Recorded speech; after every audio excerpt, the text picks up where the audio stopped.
श्री स्वामी समर्थ जे स्वामी समर्थ कसे आहात सर्वजण निश्चित मजेत असाल असेच मजेत राहा। पण आपल्या सर्वांना माहिती आहे आज काय आहे। आज आहे आषाढी एकादशी। आषाढी एकादशीचा योग हा बुधवारी आलेला आहे आणि बुधवार हा भगवान श्रीहरी विष्णूंचा दिवस असंही म्हटलं जातं। बुधवार हा दिवस भगवान श्रीहरी विष्णूंना अर्पित किंवा समर्पित आहे असंही मानलं जातं।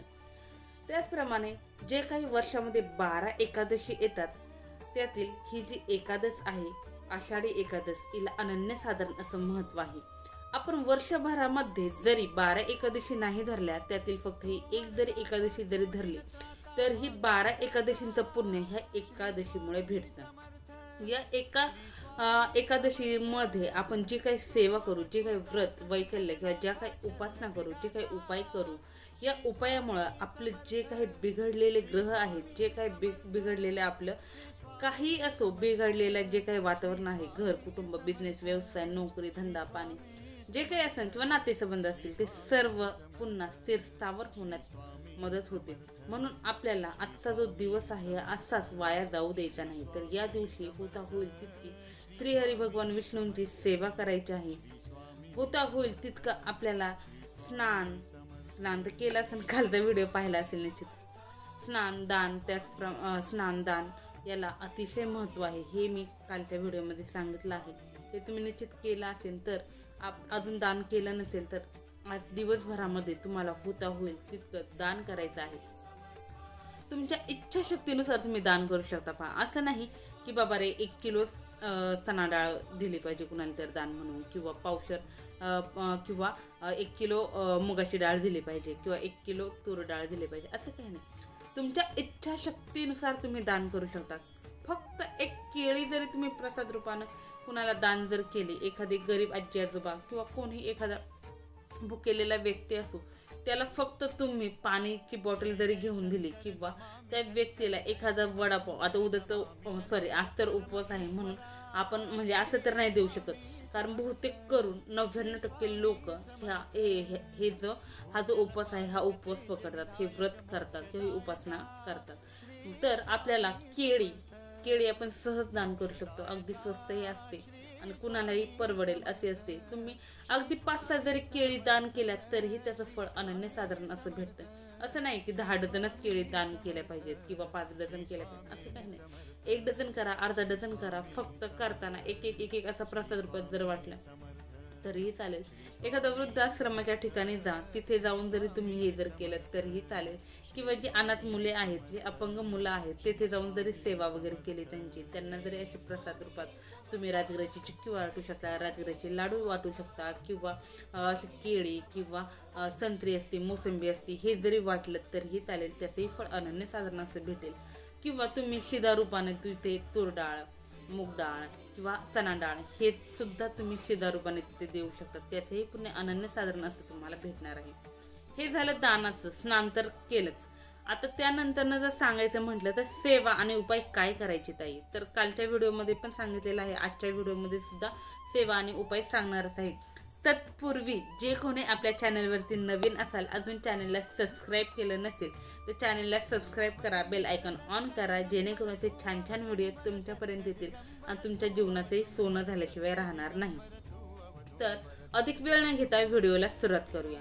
पहा, सर्वांना माहिती आहे की 33 कोटी वास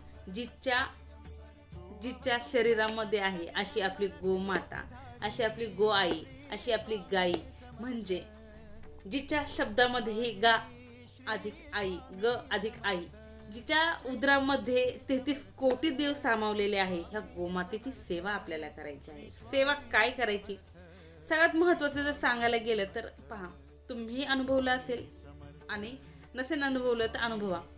ज्या घरी गाई असते, एकतरी गाई असते, त्या घरामध्ये कधीच धनाची किंवा पैशाची कधीच सनसन भासत नाही, कधीच नाही। त्या घरातील स्त्री खळखळून हसते, त्या घरातील वातावरण नेहमी सुखाचं, समृद्धीचं, आनंदाचं, समाधानाचं असतं। त्या घरामध्ये गोकुळ नांदतं, त्या घरामध्ये कधीच तुम्हाला वादविवाद कलह दिसणार नाहीत। का? कारण त्यांच्याकडनं कळत न कळत गोमातेची खूप मोठ्या प्रमाणामध्ये सेवा केली जाते। सेवा जर म्हटलं तर काय करायची, तर पहा, आपण रोज चपाती बनवतो किंवा भाकरी बनवतो, तर पहिली चपाती किंवा पहिली जी भाकरी आहे ही गोमातेसाठी वेगळी काढून ठेवायची।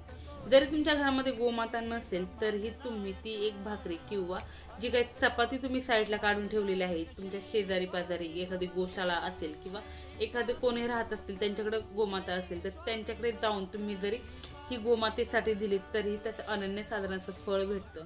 त्याचप्रमाणे पहा, जी मुलं शिक्षणामध्ये त्यांचं प्रगती कमकुवत आहे किंवा शिक्षणात जी मुलं कमकुवत आहे, ज्यांना उद्योग व्यवसायामध्ये प्रगती हवी आहे किंवा व्यवस्थित शिक्षण घ्यायचं आहे पण काही ना काही अडचणी येत आहेत, काही विषय खूप कठीण जात आहेत, तर त्या विद्यार्थ्यांनी काय करायचं आहे किंवा त्या आयाने उपाय ऐका आणि विद्यार्थ्याकडून किंवा तुमच्या मुलाकडनं तुम्ही हे उपाय करून घेऊ शकता। आजच्या दिवशी तुम्हाला काय करायचं आहे, हिरवा जो काही चारा आहे, भले एक पेंडी घ्या, 5,000 रुपये त्याच जो कोणी त्या गाईचा मालक असेल, जो तो शेतकरी असेल त्याला 5,000 रुपये द्या आणि एक पेंडी घ्या, हिरवा चारा पाहिजे, मका म्हणा किंवा जे काही घासाचे प्रकार असतात, गवताचे प्रकार असतात, त्याची एक पेंडी घ्या आणि ती पेंडी तुम्हाला तुमच्या बाळाच्या हातून किंवा तुमच्या मुलाच्या हातून त्या गाईला खाऊ घालायची आहे। हे त्या बाळाचा हात लागला पाहिजे खाऊ घालताना। एक काळजी निश्चित घ्या की ज्यावेळेस खाऊ घालताय त्यावेळेस त्या गाईचा मालक, ज्याची ती गाई आहे, तो व्यक्ती तिच्या समोर असावा। कारण कसं असतं, गाई कधी कधी मारू पण शकतात, पायाने पण मारतात, शेंगाने पण, त्याच्यामुळे तेवढी थोडीशी खबरदारी घ्या। हे खायला घालताना जर तुमच्या बाळाच्या हाताला जर त्या गोमातेची जर लाळ जर लागली, जीभ जर लागली, तर त्या बाळाचा भाग्योदय व्हायला वेळ लागणार नाही। पुढे अजून सांगणार आहे ह्या लाळेचं महत्त्व, ह्याच व्हिडिओत सांगणार आहे, अजून सांगणार आहे। तर तुम्हाला हा उपाय करायचा आहे। त्यानंतरनं तुम्हाला तुमचं दारिद्र्य संपवायचं आहे, घरामध्ये लक्ष्मीमाता स्थिर नाही, लक्ष्मीमाता स्थिर करायची आहे, घरामध्ये धन धान्य संपदा नांदावी, घरामध्ये बरकत यावी, यासाठी उपाय करायचा आहे। तर उपाय काय करायचा, जी तुम्ही चपाती बनवणार आहात किंवा जी काही भाकरी तुम्हाला आजच्या दिवशी बनवायची आहे, त्यावरती तुम्हाला चणा डाळ जी आहे ती भिजत घालून जरी घेतली तरी चालेल किंवा उकडून जरी घेतली तरी चालेल किंवा फक्त कच्ची डाळ जरी घेतली तरी चालेल, एवढी डाळ जरी घेतली थोडी तरी चालेल। त्यावरती एक गुळाचा खडा घ्यायचा, गुळाचा खडा एक घ्यायचा आणि तो त्या डाळी पहिली चपातीवरती ती डाळ शिजवून घ्या, उकडून घ्या किंवा भिजत घालून घ्या किंवा तशी घेतली तरीही चालेल, पण थोडीशीच घ्या। ती डाळ घ्यायची, त्यावरती छोटासा गुळाचा एक खडा ठेवायचा आणि सगळं घेऊन तुम्हाला गोमातेला प्रसाद म्हणून घेऊन जायचं आहे। एका हातामध्ये कलश भरून किंवा तांब्या भरून पाणीही न्यायचं, हळदी कुंकूही न्यायचं आणि अगरबत्ती वगैरे असेल, कापूर वगैरे असेल तेही घेऊन जायचं आहे। गेल्याच्या नंतर प्रथम काय करायचं आहे, हा जो नैवेद्य आहे हा व्यवस्थित ठिकाणी साईडला ठेवायचा।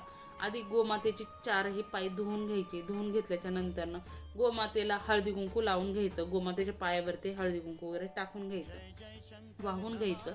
आता काही जण हे म्हणतील की ताई टाकून कसं काय, आमच्याकडे टाकून बोलतात, काही ठिकाणी वाहून बोलतात, तुमच्याकडे जी पद्धत असेल त्याप्रमाणे हळदी कुंकू गोमातेच्या पायाला लावून घ्यायचं आहे। हे करून झाल्याच्या नंतर निरांजन वगैरे लावून घ्यायचं, अगरबत्ती लावून घ्यायची आणि एखादा हार जर नेला असेल तर अतिशय उत्तम, नसेल नेलं तर काही हरकत नाही।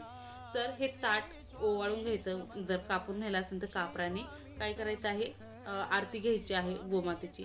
कारण ही आरती घेतल्यामुळं फक्त गोमातेचं नाही तर गोमातेच्या पोटामध्ये उदरामध्ये जे 33 कोटी देव आहेत यांची आरती केल्याचं पुण्य, यांचं आरती केल्याचं फळ आपल्याला भेटतं। अक्षरशः 33 कोटी देवांची सेवा आपल्याला फक्त गोमातेला, एका गोमातेची सेवा, गोमातेची आरती केल्यामुळे ते फळ आपल्याला भेटतं। म्हणून आपल्याला आजच्या दिवशी हे करायचं आहे। हे करून झाल्याच्या नंतर आरतीचं ताट साईडला ठेवा। जो प्रसाद मी तुम्हाला सांगितला आहे तो प्लेटमधून ती चपाती तुमच्या तळ हातावरती अशी घ्या, तळ हातावरती घेऊन तुम्हाला काय करायचं आहे, ही असाच तळ हात धरून ती गोमातेला तुम्हाला खाऊ घालायची आहे। गोमातेला खाऊ घातल्याच्या नंतर गोमातेची लाळ ही तुमच्या हाताला, दोन्ही हाताला लागणं गरजेचं आहे। आणि नाही लागली तर हरकत नाही, जर गाई मारत वगैरे असेल तर काही हरकत नाही, फक्त मनोभावी करा तरीही होतं, पण लाळ जर लागली तर अतिशय उत्तम। असं म्हटलं जातं, जर गोमातेची लाळ आपल्या हाताला जर लागली तर काय होतं, आपल्या ज्या काही हातावरच्या शिरा आहेत किंवा जे काही ग्रह आहेत, जे बिघडलेले ग्रह आहेत ते पुन्हा सुरळीत होण्यास मदत होते आणि आपलं भाग्योदय होण्यास सुरुवात होते। म्हणून आपल्याला हाताने करायचं आहे। हे झालं। हे झाल्याच्या नंतर अजून काय करायचं, तर हे सगळं झाल्याच्या नंतर गोमाते ज्यावेळेस बॅक साईडला किंवा मागं थोडीफार सरेल तर गोमातेच्या पायाखालची धूळ घ्यायची आणि ते आपल्याला इथे कपाळाला लावून असं डोक्यावरून आपल्याला हात फिरवायचा आहे. काय होतं, गोमातेच्या पायाखालची धूळ आपण कपाळाला लावणे म्हणजे 33 कोटी देवांचा आशीर्वाद मिळणं असंही म्हटलं जातं. हे झालं. त्यानंतर ना गोमातेचं जे पाठीचा भाग असतो, जो उंचवट्याचा थोडासा पाठीचा भाग असतो गोमातेचा, तेथे आपल्याला हात फिरवायचा आहे. हात का फिरवायचा, तर तिथे गोमातेची सूर्य केतू नाडी असते. पुन्हा सांगते, गोमातेची सूर्य केतू नाडी असते आणि सूर्य केतू नाडी म्हणजे सूर्यदेवांचा आशीर्वाद आपल्याला भेटतो. आणि सूर्य केतू नाडीचा संबंध डायरेक्ट सूर्यदेवाशी असतो. म्हणून आपल्याला तेथे हात फिरून गोमातेचा आशीर्वाद आपल्याला घ्यायचा आहे.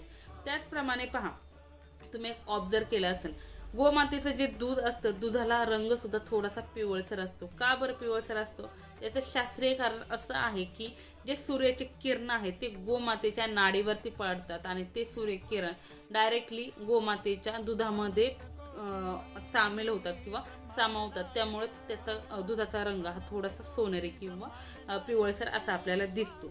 गोमातेच्या दुधाला अमृता इतकंच महत्त्व आहे हे आपल्याला माहिती आहे. त्यामध्ये गिर गाई म्हणतात, त्याचप्रमाणे खिलार गाई, ह्या गायींच्या दुधाला खूप महत्त्व आहे. आई आणि गाईचं दूध सारखं आहे असंही म्हटलं जातं. पहा, त्याचप्रमाणे गोमातेच्या पाठीवरचं मी तुम्हाला सांगितलं, तर तुम्हाला ह्या प्रकारे गोमातेचा आशीर्वाद घ्यायचा आहे. पहा, ह्या सेवा आहेत, ह्या सेवा निश्चित करायच्या आहेत. इतर वेळेस इतर एकादशीला आपल्याला ह्या सेवा करणं शक्य नसतं. आजच्या दिवशी सर्वांना सुट्टी असेल, जे वर्किंग म्हणजे जे गव्हर्नमेंट सर्वंट वगैरे असतील त्यांना सुट्टी असेल. समजा नसेल तर तुम्ही कामावरून आल्याच्या नंतरही तुम्ही हा उपाय करू शकता. काहीही हरकत नाही, वेळेचं वगैरे काही बंधन नाही. ही सेवा करू शकता. ही सेवा करून घरी गेल्याच्या नंतर तुम्हाला पुन्हा देवघरच्या समोर बसायचं, दिवा प्रज्वलित करायचा, अगरबत्ती वगैरे लावून घ्यायची आणि ओम भगवते वासुदेवाय नमः, ओम भगवते वासुदेवाय नमः या मंत्राचा 108 वेळा पठण हे दिवसभरात एकदा तरी किमान करायचं. जवळपास एखादं मंदिर असेल तर मंदिरामध्ये जाऊन सुद्धा तुम्ही दर्शन घेऊ शकता. तुम्हाला जे काही शक्य आहे तितक्या सेवा निश्चित करत चला. अजूनही व्हिडिओ असे छान छान तुमच्यापर्यंत घेऊन येणार आहे. त्यासाठी आपल्या चॅनलला लाईक, शेअर, सबस्क्राईब करणंही गरजेचं आहे. तर झालेली सेवा स्वामींचरणी ऋतू व्हिडिओ कसा वाटला हे निश्चित कमेंट्समध्ये सांगा. कमेंट्समध्ये श्री स्वामी समर्थ, जय जय स्वामी समर्थ लिहित चला. तुम्ही ज्या देवतांना मानता त्या देवतांचं नामस्मरण लिहित चला. कारण जी काही सेवा मी करते, जी काही सेवा करते, जी काही स्वामी राया माझ्याकडनं सेवा करून घेतात त्याचं फळ कळत न कळत तुम्हालाही मिळणार आहे. म्हणून 2 शब्द लिहा. तुमच्या कमेंट्समुळे मला व्हिडिओ बनवायला खरंच खूप छान वाटतं. थोडासा बदल करून पाहिला, मला फेस न दाखवता व्हिडिओ बनवून पाहूया तुम्हाला आवडतात का. आणि तुमच्याकडनं मी मत पण मागवलं होतं, मग कोणीच काहीच मत दिलं नाही. पण त्या व्हिडिओजला म्हणजे व्ह्यूज पाहिजे असे आले नाही, म्हणून पुन्हा फेस दाखवून व्हिडिओ चालू केले. तुम्हाला नक्की कोणते व्हिडिओ पाहायला आवडतात हे निश्चित कमेंट्समध्ये सांगा. झालेली सेवा स्वामींचरणी रुजू. श्री स्वामी समर्थ, जय जय स्वामी समर्थ, श्री स्वामी समर्थ महाराज की जय.